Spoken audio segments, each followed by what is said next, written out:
This is New York.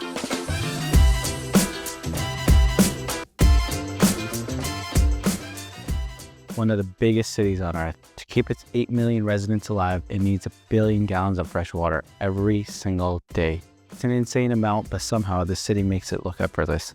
So how does this all work? Key is a hidden network, a marvel of engineering beneath our feet. It's never been easy, and the city's history shows it. From intentionally drowning towns underwater for reservoirs to building tunnels that snake beneath the river, this is an incredible story of sacrifice and a simple yet clever system. But before that, I want you to hear something. This is what 100 million gallons of water sounds like when it passes through these massive pipes. But beyond the sheer volume, there's something even more impressive at play. What you don't see is this intricate web of systems that makes this entire operation possible. And the reason all this infrastructure is necessary is because New York City, surprisingly, is actually a water scarce city. Think about that for a second. Surrounded by water in a rainy area, yet still facing challenges with fresh drinking water. To Manhattan's east, there's the East River, and on the west, there's the Hudson River. Sounds perfect for a city, except both those rivers are salt water, totally undrinkable, which kind of makes you realize just living in New York City is a bit of an engineering feat to begin with. And get this, if you go way back to the late 1700s, New York had just a handful of wells. That's it, barely enough water for 20,000 people. Now they're supporting millions every single day. So in the early 1600s, settlers arrived in what's now New York City. Life was definitely not easy. Manhattan was basically wilderness, forests, streams, surrounded by rivers. Think water? No problem. But it wasn't that simple. What did they do for water? They dug shallow wells by hand, hoping to find clean water underground. At first, it seemed okay. Not many people around, land seemed plentiful. But as more folks arrived and villages grew, those wells started causing trouble. They weren't deep enough and the water got, well, not great. Think about it. No toilets, no sewers, no garbage disposal as we know it. All that waste ended up in the soil, and guess where the wells were? Yeah, they just didn't have the understanding we do today.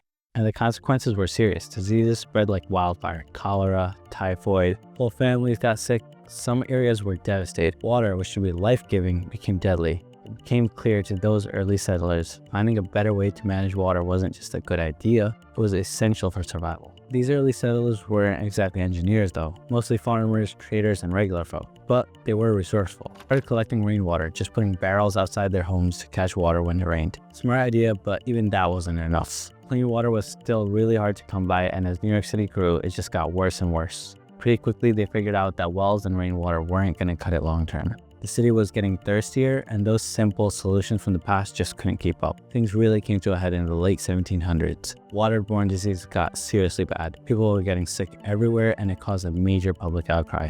That's when New York City leaders realized they had to do something big.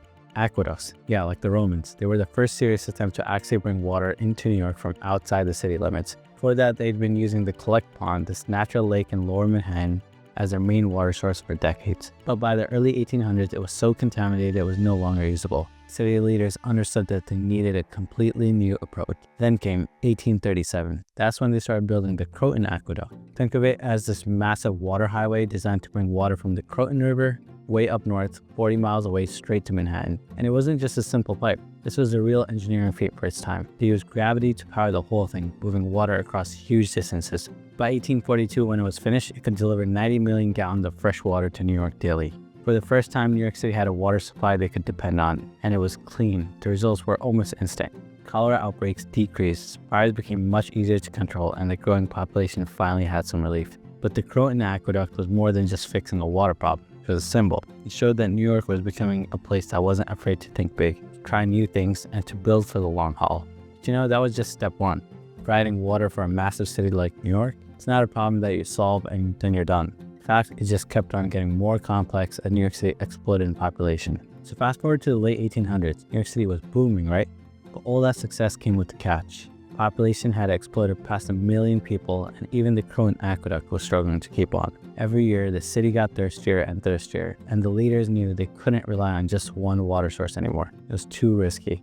They were needed more water, and they started looking outside the city for a real answer. And they found it in the Catskill Mountains, a mountain range about 100 miles north of this city. Imagine this beautiful, untouched area, tons of rain, amazing forests and rivers flowing everywhere. That's where the city saw its water future. This decision really reshaped things. It changed how the city thought about nature. It created this kind of careful balance, city growth and protecting the environment at the same time. plan was ambitious: create a whole system of reservoirs and aqueducts, like a giant water highway, to funnel water all the way to New York. The idea was to guarantee the city would have enough water no matter how big it got. See, what makes New York City's water system extraordinary isn't just how massive it is, it's actually how simple the design is. Unlike a lot of other big cities that need complex filtration plants with machines and chemicals, New York mostly relies on nature to clean its water. The purity of the water supply is because of the watershed. Rainwater and snowmelt flow through the forest and soil there, which naturally filters the water as it travels to the reservoirs. This natural filtration makes the water so clean that very little treatment is needed before it reaches millions of homes. This elegant system was accidental. In 1905, the New York State Legislature recognized how vital it was to protect this watershed area. They gave the city significant authority over the region. This allowed New York City to control land use and safeguard water quality. This decision was key in making sure the Catskills would continue to act as a natural water filter. Construction started in the early 1900s, and the project's size was truly monumental. To create reservoirs such as Ashokan and Rondout, entire towns in the Catskills were intentionally flooded. This meant families had to relocate and their homes were lost for the benefit of the larger city. It was a major undertaking, but the city had to proceed because of the critical need for water. The Catskill Aqueduct became operational by 1915, successfully delivering millions of gallons of water each day. Its completion was a real accomplishment, but it wasn't quite enough for the long term.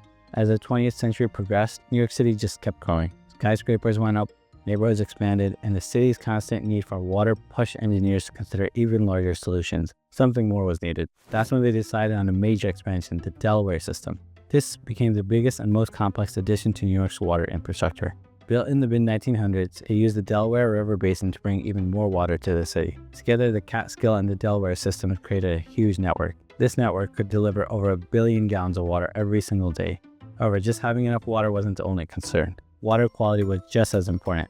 These watershed areas were carefully protected with forests surrounding them to act as a natural filter. Even today, New York City is known for having some of the cleanest tap water in the world, and mostly because of these efforts to protect these water sources. Now that we covered the background, let's talk about how New York City's water system works today.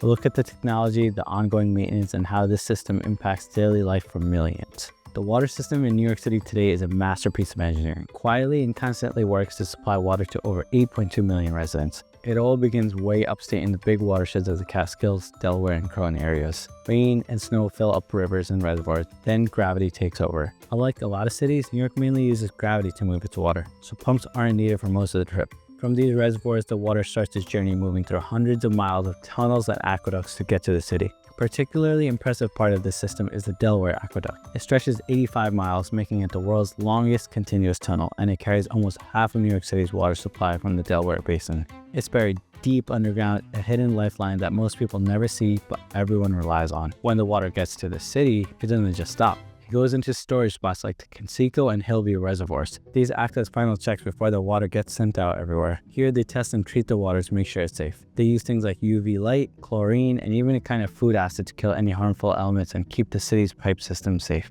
After that, the water spreads through a huge hidden network of pipes and tunnels under the city. That's how New York City makes sure there's water in a place that doesn't naturally have much. They make sure every home, every office, and every fire hydrant gets the water it needs. It's not just about everyday water. The system is also built for emergencies. For example, Water Tunnel Number 3, which has been a project for years and is still going on, is there to make sure there's backup and the city keeps running even if another tunnel breaks down. It really shows how important this whole system is. It's important to recognize that even this impressive water system isn't flawless. Keeping such a huge network running is a constant job. There's always issues like leaks in old pipes and the growing problem of climate change, but New York City has shown over and over that it's ready to adapt and come up with new ideas to protect this vital source. And a lot of credit goes to the hundreds of people who work hard to keep the city's water flowing. New York City Department of Environmental Protection, or DEP, is the group responsible for this huge job. They do everything from detailed scientific monitoring to actively keeping an eye on the watershed area. There's even a special police force that patrols the reservoirs by land, air, and water. Make sure there's no contamination and deal with any possible threats to the water. At the same time, teams of scientists and engineers do really thorough tests at every step of the water's journey. They make sure water consistently meets the highest safety standards. The DEP also works closely with local communities. Farmers and residents are essential partners in protecting the delicate balance of the environment. By working together, they help make sure the watershed keeps working as nature's best water filter, keeping the water clean for New York City. Even with all the success, keeping New York City's water system is definitely not easy. The system has over 7,000 miles of water pipes and some are over 100 years old. This old infrastructure is a constant issue. Leaks and breaks mean the city loses millions of gallons of water every day. The Delaware Aqueduct, for example, was leaking as much as 35 million gallons daily at one point.